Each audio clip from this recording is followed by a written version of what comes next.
Hello जवानों, कैसे हो? बिल्कुल बढ़िया हो? बहुत बढ़िया है भाई, मैं भी बहुत अच्छा हूँ। तो प्यारे जवानों, अच्छे से फिजिक्स कर रहे हो कि नहीं? प्रैक्टिस प्रैक्टिस प्रैक्टिस एक ही चीज़ है जो फिजिक्स में हमें आगे लेके जाएगी, है ना? और प्यारे जवानों, हमेशा फिजिक्स पढ़ते समय चेहरे पे रौनक रहे।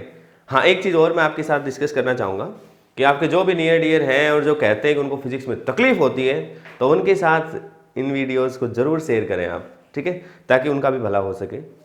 तो प्यारे जवानों, आज हम लोग पढ़ने वाले हैं कॉम्बिनेशन ऑफ सेल्स। बहुत इंटरेस्टिंग टॉपिक है और मजे की बात मैं बताऊं आपको, यही टॉपिक इतना आसान है कि आपको ऐसे समझ में आ जाएगा, आप खुद भी कर सकते हैं इसको ना। तो प्यारे जवानों, कॉम्बिनेशन ऑफ सेल्स से पहले कॉम्बिनेशन ऑफ रेजिस्टेंस, कैपेसिटेंस सब पढ़ चुके हैं हम लोग, है ना। तो आप सबको मालूम है दो तरह के कॉम्बिनेशन है, सीरीज और पैरेलल। तो सबसे पहले मैं शुरू कर रहा हूं सीरीज कॉम्बिनेशन ऑफ सेल्स, ठीक है। तो सीरीज कॉम्बिनेशन ऑफ सेल्स में क्या है वो हम पढ़ने वाले हैं। और एक चीज का ध्यान रहे कि हम लोग रियल सेल्स मानेंगे, मतलब जो सेल है उसका कुछ इंटरनल रेजिस्टेंस यहां पर हम कंसीडर करने वाले हैं। तो प्यारे जवानों, हो क्या रहा है, एक सेल है हमारे पास और सेल जिसको इंटरनल रेजिस्टेंस भी है उसको हम यहां इस तरीके से रिप्रेजेंट करते हैं, ठीक है। इस सेल का ईएमएफ E1 मान लेते हैं, इंटरनल रेजिस्टेंस हम इसका R1 मान लेते हैं। ये पता है ये नेगेटिव टर्मिनल है, ये पॉजिटिव टर्मिनल है। तो इसका पॉजिटिव नेगेटिव अगले के साथ ऐसे सीक्वेंस में कनेक्टेड रहे, positive negative positive negative positive negative. तो उस कॉम्बिनेशन को हम लोग क्या कहने वाले हैं साहब, ये सीरीज कॉम्बिनेशन है, ठीक है। तो इसका एक्सप्रेशन हम लोग डिराइव करेंगे। एक्सप्रेशन के लिए हम सिर्फ दो सेल्स मान रहे हैं, E1 और E2। रेजिस्टेंस R1 और R2 इन दोनों का इंटरनल रेजिस्टेंस है, ये आप लोग नोट कर लेंगे। ये पॉइंट A है, ये पॉइंट B है और ये पॉइंट क्या है साहब, C है, ठीक है। यहां पर ये नेगेटिव टर्मिनल है, ये पॉजिटिव टर्मिनल है और करंट यहां से बाहर जाने वाला है, जा रहा है, वैल्यू है I is the current flowing through this combination. Clear है? हमारा मकसद क्या है भाई, हम चाहते हैं कि A और C पॉइंट्स के बीच में ये जितनी भी सेल्स लगी हुई है, इस केस में हमने दो सेल ली है तो इन दोनों को हम हटाना चाहते हैं और उनकी जगह हम एक ही सेल लगाना चाहते हैं। लेकिन हम ये चाहते हैं कि ये इस तरीके से हो कि सर्किट में करंट पहले भी आई था और अब भी करंट आई ही रहे, ठीक है। तभी हम ऐसा कह पाएंगे पहले जितना डिफरेंस A और C के बीच में पोटेंशियल का डिफरेंस यहां से यहां तक था उतना इस केस में भी रहे। तो हम इसको कहेंगे ES, सीरीज है इसलिए मैंने S वर्ड यूज कर दिया। It is the equivalent EMF in series and it is the RS is equivalent resistance in series, ठीक है, for a combination of cells. This is negative, this is positive. तो प्यारे जवानों, बेहद आसान चीज है। आपने किरचॉफ लॉज तो पढ़े होंगे, नहीं पढ़े क्या भाई? तो देख लो, वीडियोस जरूर देखो, थोड़ी देर के वीडियोस हैं लेकिन बहुत इंपॉर्टेंट टॉपिक है, आपको इन तरह के क्वेश्चंस में मदद करेंगे, ठीक है। तो प्यारे जवानों, ये हम लोग लिख लेंगे, let E1 equal to EMF of one cell, E2 equal to EMF of second cell. लिखना है, नोट्स बना लो, ठीक है। R1 is the internal resistance of first cell, R2 is the internal resistance of second cell. उसके बाद आप ये मान सकते हैं ES इज द, लिख रहे हो कि नहीं, सच्ची बताओ, लिख रहे हो, बहुत बढ़िया। ES equal to equivalent EMF in series combination and RS is the equivalent EMF in series combination, RS is the equivalent internal resistance in series combination of cells, right? तो पहले जानो, अब हम शुरू करते हैं। अब मैं आपसे एक बात पूछना चाहूं कि भाई साहब करंट इस तरीके से जा ही रहा है, तो यदि मैं यहां से यहां किरचॉफ लॉ लगाऊंगा KVL, यहां से यहां भी मैं KVL लगाऊंगा और अल्टीमेटली यहां से यहां तक की इंफॉर्मेशन अपने को चाहिए। क्लियर है? कोई प्रॉब्लम तो नहीं है, डाउट तो नहीं है, कंफ्यूजन तो नहीं है? बहुत ही बढ़िया है। वैसे एक बात मैं बताऊं आपको, हम चाहें तो इसको सीधा भी लगा सकते हैं, तो चलिए और भी शॉर्ट कर देते हैं आपके लिए मेथड को, bye using KVL। Bye using KVL का हम यूज कर रहे हैं पहले सर्किट में, from C to A, C से A या चलो A से C, जैसा भी आप ले लो। इधर से देखो, सेल की खास बात क्या है कि माइनस से प्लस जाता है, लेकिन ये इंटरनल रेजिस्टेंस है तो यहाँ क्या होगा प्लस और यहाँ क्या होगा माइनस। सेम ऐसे इसमें क्या होगा, ये प्लस होगा और ये क्या होगा माइनस। तो मैं C टू A लिख रहा हूँ इक्वेशन, कुछ नहीं है, आप यहाँ से यहाँ लिखोगे तो भी एक ही बात आएगी, ठीक है, उससे आप घबराए ना। तो मेरे प्यारे जवानों, मैं इधर से लिख रहा हूं इक्वेशन, तो आप सबको मालूम है जब हम लूप में नहीं लगाते हैं, किसी एक रास्ते पे लगाते हैं, तो हम उस जगह जहां से इक्वेशन को लगाना चाह रहे हैं, जिस पॉइंट से, उसका कुछ पोटेंशियल मान लेते हैं। इसका पोटेंशियल हम मान लेंगे लेट अस से VC और इसका पोटेंशियल मान लेते हैं लेट अस से VA। तो मैं पहले लिख देता हूं यहां पे, लेट लिख लो आप, let V A is potential of the terminal A, V C equal to potential of the terminal C. Potential लिखना बेटे, जब एक पॉइंट की बात हो तो पोटेंशियल, दो पॉइंट्स के बीच में पोटेंशियल डिफरेंस, राइट। तो अभी एक इस पॉइंट पे लिखा, इस पॉइंट पे लिखा, तो वो उस जगह पे लिखा है, तो पोटेंशियल वर्ड यूज करें, पोटेंशियल डिफरेंस यूज नहीं करना है। अब तो आप कहां से लिखना शुरू करते हैं, तो हम लिखेंगे पहले टर्म क्या आएगी, वी सी। बहुत बढ़िया, आगे चले हम, तो आगे चले तो भाई साहब ये रेजिस्टेंस आ गया, इस रेजिस्टेंस में कुछ पोटेंशियल ड्रॉप होना है, साइन माइनस का है, और वैल्यू कितनी आएगी, आई इंटू आर, और इसका आर क्या है साहब, R2। अब हम देखेंगे आगे आ चुकी है सेल, तो सेल का ईएमएफ कितना है साहब, E2, तो E2 प्लस के साथ बाहर निकलेंगे तो आ जाएगा प्लस E2। क्लियर है, आ जाओ थोड़ा सा और आगे और आगे और आगे। अब ये पॉइंट आ गया B, तो अब हम लिख देंगे VB। कर दिया कारनामा बताया था मैंने, सिर्फ इनिशियल पॉइंट और फाइनल पॉइंट पे लिखना है, भावुक नहीं होना है, भावुक नहीं होना है भाई साहब, भावुक नहीं होना है। ये बीच का पॉइंट है, इसका पोटेंशियल की वैल्यू हम नहीं लिखने वाले। ऐसे तो आप लाखों करोड़ों पॉइंट्स ले लो, आप बिल्कुल पॉइंट पास ले लो, B C D E F G H I J K, ऐसे लिख लो यार, ये कोई बात होती है, ठीक है। तो हमें ऐसा नहीं करना है। अच्छा तो जवानों एक बात बताई दो मुझे, जब करंट यहां से एंटर हुआ था आई था, जैसे जैसे सेल में से निकलेगा अब आई ही रहेगा या ज्यादा हो जाएगा, भाई सेम रहेगा, ठीक है। तो आई करंट है, बता चुका हूं पहले कि ये एक मोटर की तरह से है, तो जितना पानी इधर से उठाएगी उतना इधर फेंकेगी। Quantity of water will remain same, तो सेम तरीके से quantity of current will remain same, जितना एंटर करेगा उतना एग्जिट करेगा। तो प्यारे जवानों अब इधर से हम आए, यहां पहुंचे, अब आ गया रेजिस्टेंस, इसमें voltage drop again I into R, तो क्या आ जाएगी आई इंटू आर, लेकिन इधर जा रहे हैं तो माइनस के साथ, माइनस से बाहर निकल रहे हैं, इसलिए आई इंटू R1। क्लियर है, फिर हम गए, ये आ गया EMF प्लस E1, और अल्टीमेटली ए पॉइंट आ गया, तो इक्वल टू VA। हमारा मकसद है जवानों VA माइनस VC को कैलकुलेट करना, क्योंकि ओवरऑल ये हायर टर्मिनल पे है, ये लोअर टर्मिनल पे है, आप सबको मालूम है। ये तो एक सिस्टम बन गया सेल्स का, तो अब आउटर सर्किट के अंदर करंट ऐसे जा रहा है, तो हाई टर्मिनल से लो टर्मिनल जा रहा है लोड सर्किट में, ठीक है। तो भाई साहब हम वैल्यू निकाल लेते हैं VA माइनस VC। वैसे मैथमेटिकली तो यार VC माइनस VA निकाल लोगे तो भी कोई उत्तर तब भी मैच कर ही जाएगा, कोई इशू नहीं, क्योंकि यहाँ जो वैल्यू निकालेंगे वही हम इस सर्किट के लिए निकालने वाले हैं, ठीक है। तो फिर भी मैं इस वैल्यू को उधर लेके जा रहा हूं, तो VA minus VC that will be equal to, ध्यान से देखना भाई, ये E1 है ये E2 है, दोनों को एक साथ लिख दो, E1 प्लस E2, ठीक है। फिर क्या लिख रहे हो, यहां पे क्या बच जाएगा, माइनस IR1 माइनस IR2। मैं थोड़ा सा यहां पे इस बात को लिखता हूं, इसका मतलब ये हो जाएगा भाई साहब VA माइनस VC। मेरे बहादुर जानो देखो, E1 plus E2 minus I common ले लो इनमें से, तो ये बन जाएगा साहब R1 plus R2, that is equation number 1। ये चीज हमने लिखी इस सिस्टम के लिए, ठीक है। अब हम क्या करने वाले हैं, सेम KVL लगाना है, आपको कुछ नहीं करना है, KVL लगाना है, लेकिन इक्विवेलेंट सर्किट के लिए, ठीक है। नाउ बाय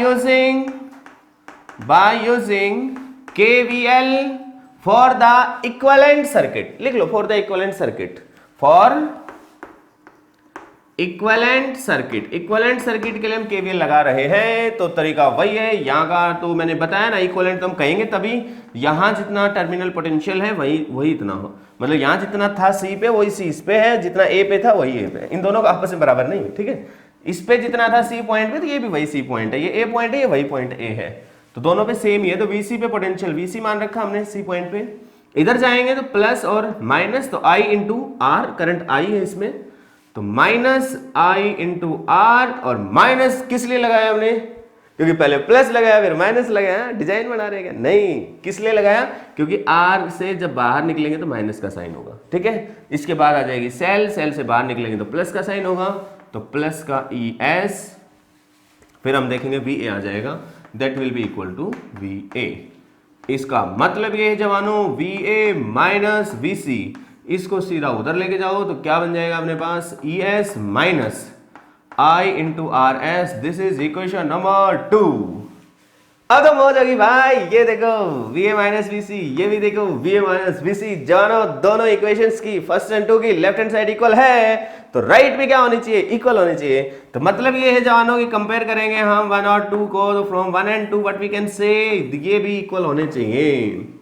इसका मतलब साहब ES minus I into RS that will be equal to E1 plus E2 minus I into R1 plus R2। तो यहां से कंपैरिजन करके हम क्या कह सकते हैं कि this is this and this is this, I तो सेम है यहाँ पे, ठीक है। तो इसका मतलब हम क्या कह सकते हैं कि जो सीरीज कॉम्बिनेशन का नेट EMF आया है this is E1 plus E2। Most important result, और जो RS आया है this is equal to R1 plus R2। तो कहने का मतलब यह है जवानों कि यदि हमारे पास दो सेल हैं, एक का EMF 5 वोल्ट है, दूसरे का 10 वोल्ट है, तो दोनों को यदि हमने सीरीज में जोड़ा है तो 5 और 10 कुल मिला के कितना हो जाएगा 15। और ऐसे ही हम रेजिस्टेंस की वैल्यूज को जोड़ देंगे। ये मान लो 2 है, ये मान लो 3 है, तो 2 और 3 क्या हो जाएगा 5। क्लियर है। अब इस चीज को हम जनरलाइज करने वाले हैं n सेल्स के लिए। तो एक बार इसको अच्छे से नोट कर लो आप लोग, मैं एक बार इस बोर्ड को साफ कर देता हूं।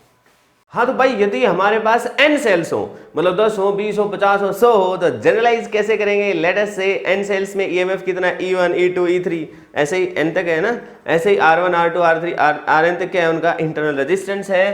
तो इसका मतलब भाई सीरीज कॉम्बिनेशन में फॉर n सेल्स यदि हमारे पास है तो हम नेट EMF को क्या लिख सकते हैं, सबका algebraic sum E1 plus E2 plus E3 and so on up to En।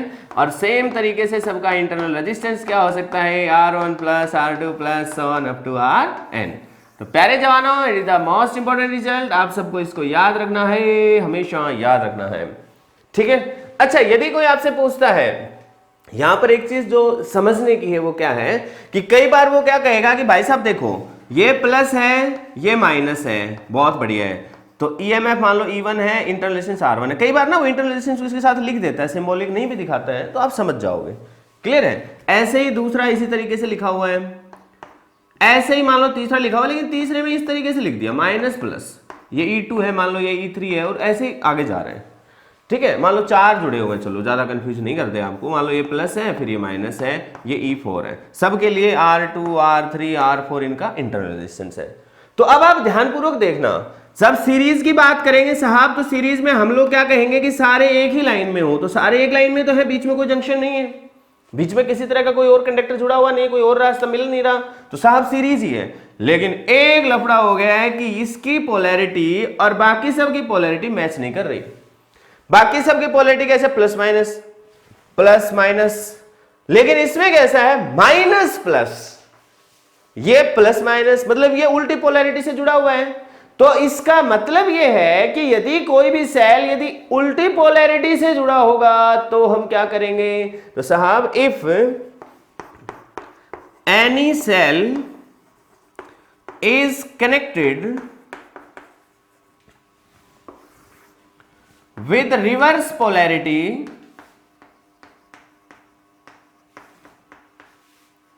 any cell is connected with reverse polarity, इसका मतलब साहब उसके अंदर जो नेट निकालेंगे उस समय, तो हम क्या करने वाले हैं, जो रिवर्स पोलैरिटी में जुड़ रखा है उसको अपोजिट साइन के साथ जोड़ देंगे। मतलब क्या करने वाले हैं, जैसे इस केस की मैं बात करूं तो हम E1 प्लस E2 लेकिन E3 के आगे माइनस लगा देंगे। क्लियर है। तो माइनस E3, लेकिन E4 तो वैसा ही था प्लस E4। अच्छा ऐसा हो सकता है, मान लो ये 1 वोल्ट की थी, ये 2 वोल्ट की थी, ये 10 वोल्ट की बैटरी थी और ये 3 वोल्ट की बैटरी थी, सेल थी मतलब। तो इनको जोड़ोगे आप तो 1 जमा 2 जमा 3, 3 तो 5 और 1 6, लेकिन ये माइनस का 10, तो 6 इनका सम आया, इसका माइनस का 10 है, तो आंसर माइनस का 4 आएगा। इसका मतलब ये है कि इसकी जो पोलैरिटी है वही इक्विवेलेंट सेल की पोलैरिटी बनानी है आपको, माइनस प्लस। बात समझ में आई, माइनस 4 है, मतलब पोलैरिटी ऐसे लगेगी भाई साहब 4 वोल्ट। नहीं आया क्या समझ में, आया कि नहीं आया? तो आपको माइनस, ऑब्वियस सी बात है भाई, आप वैल्यू पुट करोगे अपने आप आंसर नेगेटिव में आएगा। नेगेटिव में आएगा तो आपने इनका plus minus plus minus plus minus, इसको पॉजिटिव माना ना आपने, इसको नेगेटिव माना है, तो आप इसी तरीके के सेल जोड़ोगे फाइनली। ठीक है, मतलब इन सब को रिप्लेस करके जब सेल लिखना चाहोगे, मान लो ये पॉइंट y है, ये पॉइंट x है, तो आप सेल को कैसे लिखोगे? x और y के बीच में ये पॉइंट x है, ये पॉइंट y है, तो यहां पर आप कैसे जोड़ना पसंद करोगे? या तो आप ऐसे जोड़ोगे या फिर उल्टे तरीके से जोड़ोगे, इधर छोटा टर्मिनल इधर बड़ा टर्मिनल। तो कौन सा जोड़ोगे? यदि यहां पर आंसर नेगेटिव आता है, सीरीज कॉम्बिनेशन का नेट आंसर नेगेटिव आता है, तो जो पोलैरिटी इसकी ले रखी थी E3 की, मतलब इधर माइनस और इधर प्लस, ये वाला केस लेंगे, तो फाइनल जो नेट ES लिखा जाएगा वो ऐसे लिखा जाएगा। बात समझ में आया?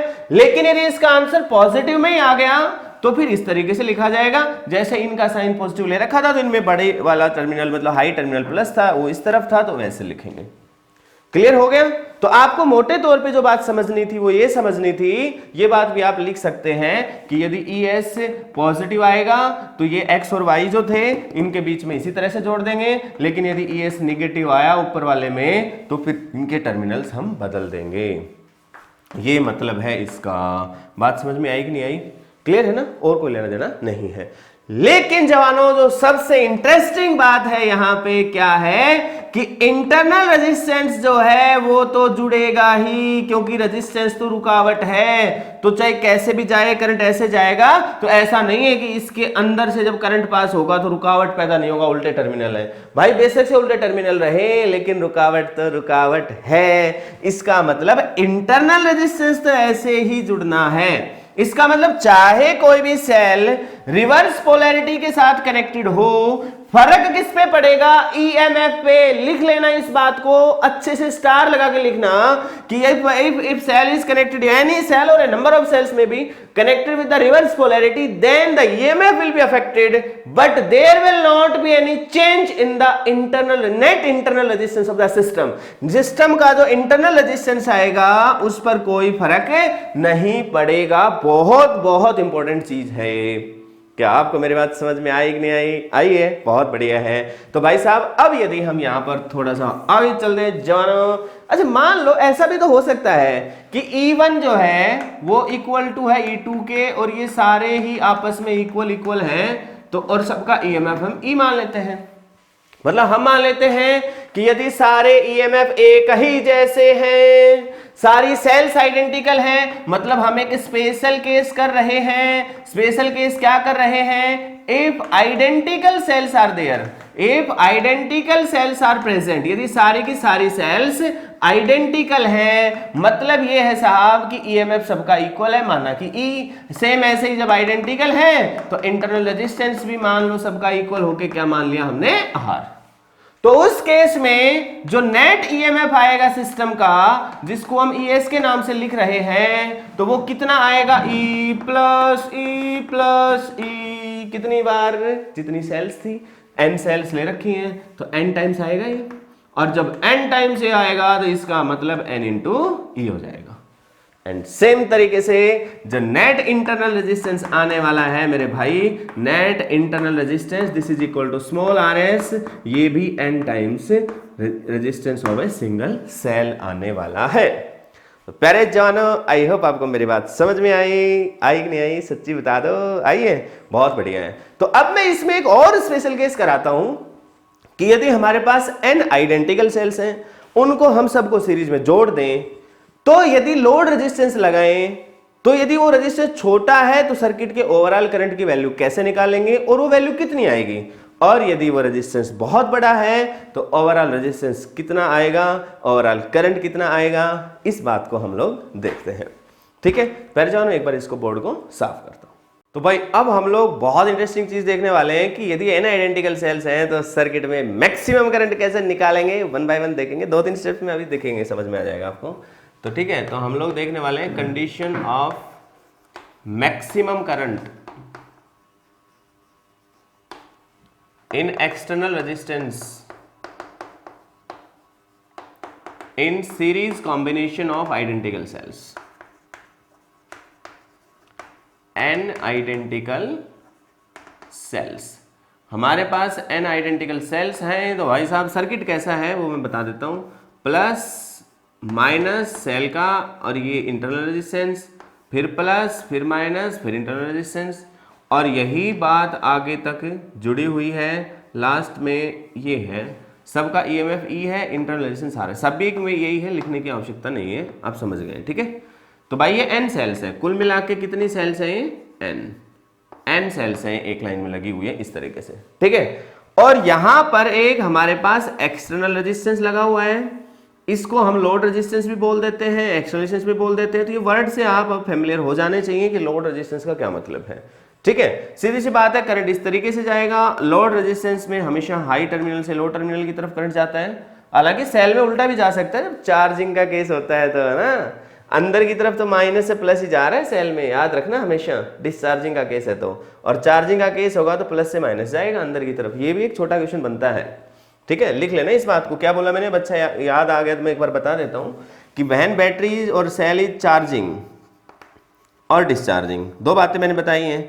तो जब चार्ज हो रहा है और डिस्चार्ज हो रहा है तो दोनों हालातों को समझ लें आप। जब चार्ज होता है तो होती कैसे है भाई सेल चार्ज, कि इस पॉजिटिव टर्मिनल के अंदर करंट जाता है।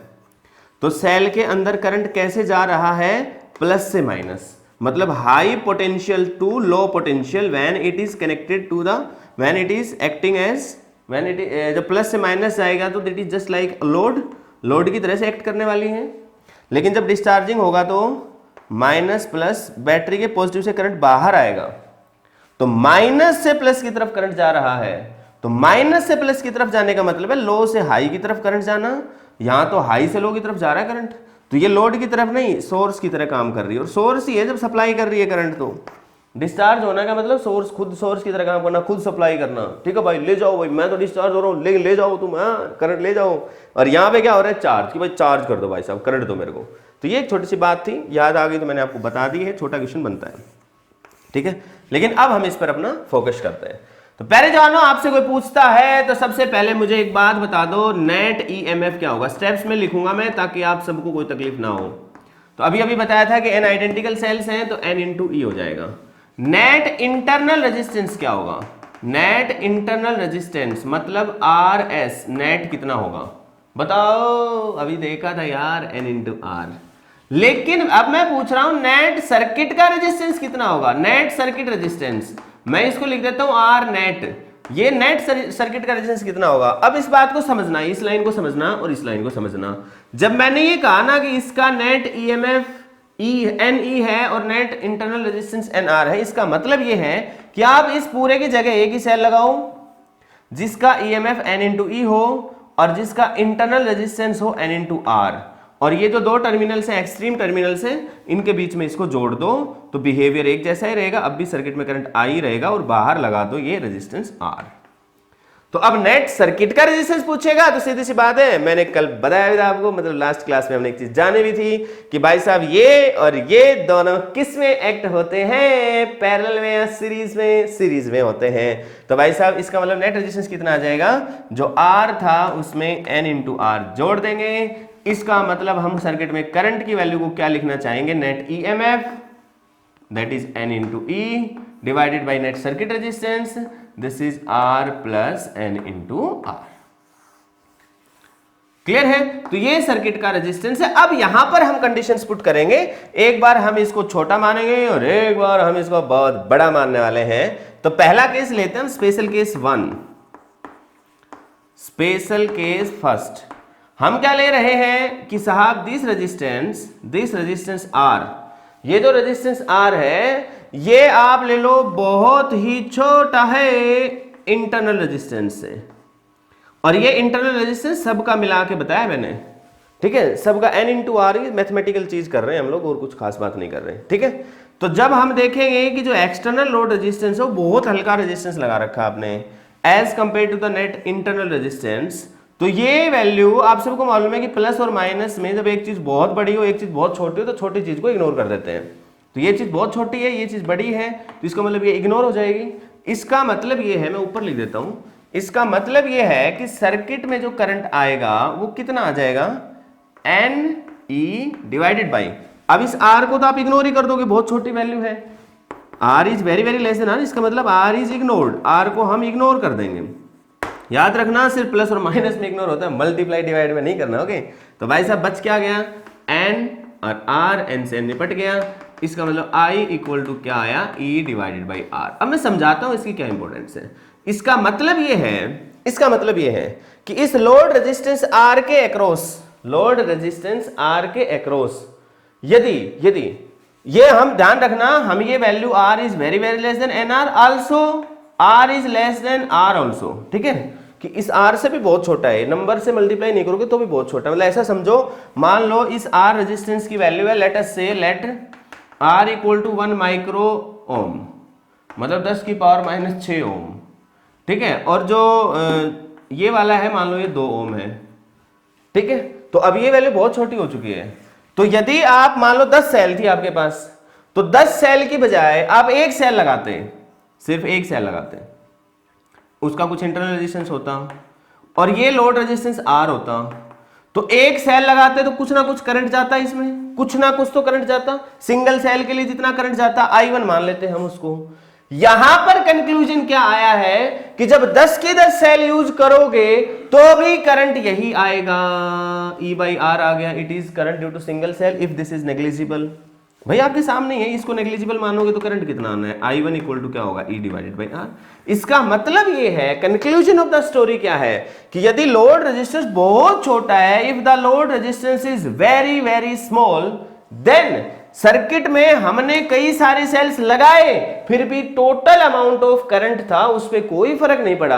अब 10 सेल लगा रहे हो तो भी उतना ही करंट आ रहा है लगभग, और जब एक सेल लगा रहे हो तब भी उतना ही आ रहा है। तो हम क्या कहेंगे कि in the series combination of cells, if load resistance is very very small, then the net current will be equal to current due to single cell.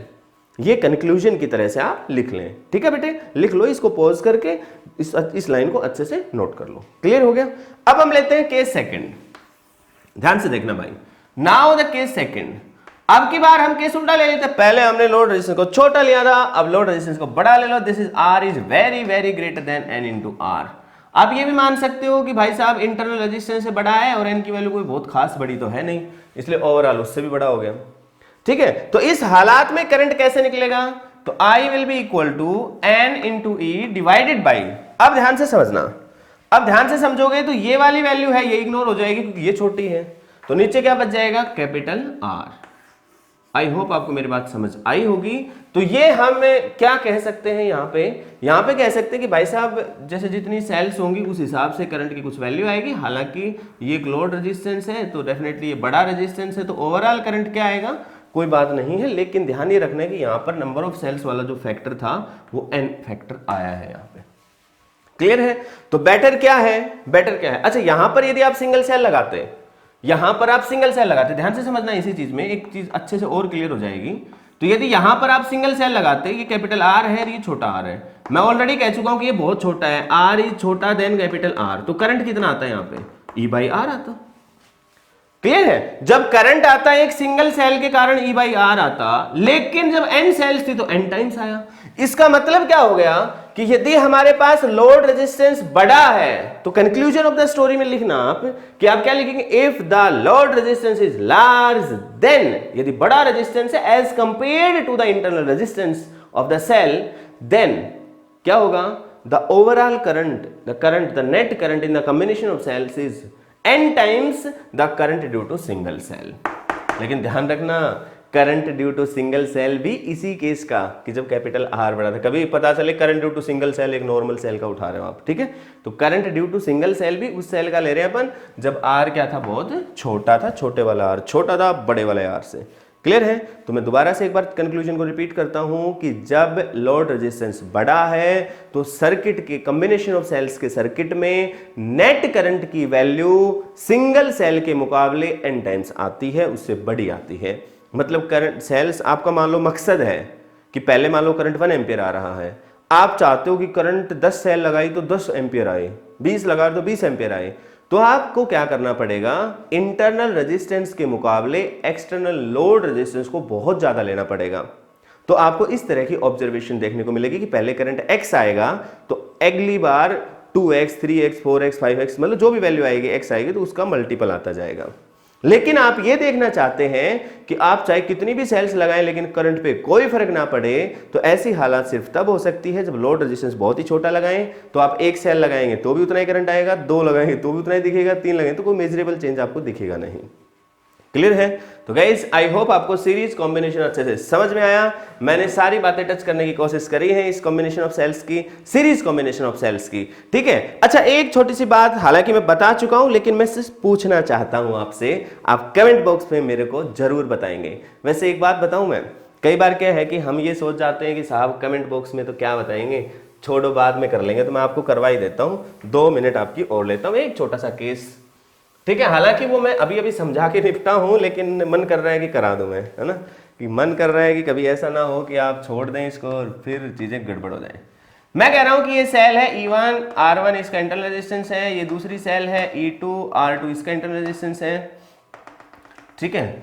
इसी तरीके से n तक रिपीट हो रहे हैं, और E1 R1 छोड़ो, आप ER ले लो सारे के सारे, ठीक है। These are the n cells. तो नेट ईएमएफ कितना आएगा जल्दी से बता दो, n इंटू ई, और नेट सीरीज रेजिस्टेंस भी इतना आ जाएगा, r n इंटू आर। लेकिन अब मैंने ये कह दिया, नाउ हमने क्या कर दिया, polarity of m cells is changed, हमने m सेल्स की पोलैरिटी को बदल दिया, ठीक है। यदि सबका ईएमएफ अलग अलग था, E1 E2 E3 था, वो एग्जांपल मैंने अभी अभी आज वीडियो में ही करवाया आपको, तो उसको आप समझ गए होंगे, नोट्स में भी लिखा होगा आपने। लेकिन यदि आइडेंटिकल सेल्स है तो कई बार वो डायरेक्ट पूछ लेता है, इसलिए मैं आपको ये कराना चाह रहा हूं कि यदि m सेल्स की पोलैरिटी को बदल दे तो अपने को नेट ईएमएफ और नेट इंटरनल रेजिस्टेंस की वैल्यूज बतानी है। तो मैं इसको एक छोटे से एग्जाम्पल से बताता हूं। मान लो हमारे पास 10 सेल है, 10 सेल लगे हुए थे साहब, तो ईएमएफ कितना आता, 10 गुणा एक सेल का ईएमएफ, इंटरनल रेजिस्टेंस में कितना आता, 10 गुणा आर। ये वैल्यू आनी थी यदि सारे एक पोलैरिटी के होते तो। लेकिन अब मैं क्या कह रहा हूं, मान लो एक सेल की पोलैरिटी बदल दी आपने, तो अब आंसर कितना आएगा, हाँ बताओ, 9 आएगा कि 8 आएगा? अब जरा सोचो, लेट अस से गाड़ी है, ये गाड़ी है, गाड़ी पे आप कहीं जा रहे थे घूमने के लिए, मान लो लेट अस से कुछ गड़बड़ आ गई, खराब हो गई गाड़ी, ठीक है।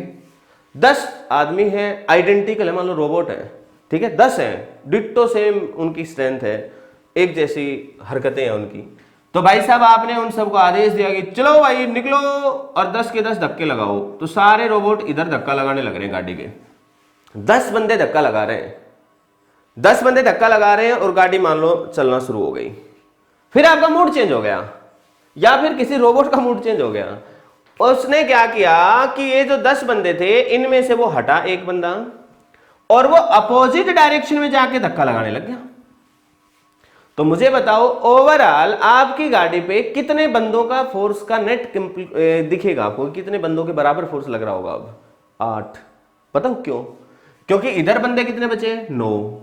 ये 9 बंदे इधर फोर्स लगा रहे हैं, लेकिन ये भाई साहब अपोजिट लगा रहे, ये नहीं लगाता ना फोर्स, ये एक बंदा फोर्स नहीं लगाता ना, जब तो डेफिनेटली 9 बंदों जितना ही जोर लग रहा होता, लेकिन ये इसने लगाया ही नहीं बल्कि अपोजिट डायरेक्शन में लगाया। तो इसने अपनी स्ट्रेंथ के इक्वली एक बंदे को शहीद करवा दिया। भाई ये इधर लगा रहा था एक बंदा, उस बंदे को ये कैंसिल करेगा, तो ओवरऑल जो कंक्लूजन आया कि 8 बंदों का इफेक्ट आपको दिखाई देगा, जो भी 8 बंदों के कोरस्पॉन्डिंग ऑब्जर्वेशन आनी थी वो ऑब्जर्वेशन आएगी। यहां पर भी वैसे ही बात है कि यदि ये सेल सारे के सारे होते तो आंसर 10 ही आता। अब यदि हम तरीके से जोड़ेंगे तो 9 सेल्स तो एक जैसी हैं, तो उनका तो ईएमएफ आ जाएगा 9 इंटू ई, और एक उल्टी जुड़ी हुई तो उसका आएगा माइनस का ई, तो कुल मिला के 8 इंटू ई आंसर आएगा। तो हम इसको किस तरीके से लिख सकते हैं? हम लिख सकते हैं कि साहब n में से, ध्यान से समझो, सिंपल तरीके से और मैथमेटिकल भी सिंपल तरीके से समझा रहा हूं, तो ये स्टोरी समझ में तो आई गई आपकी।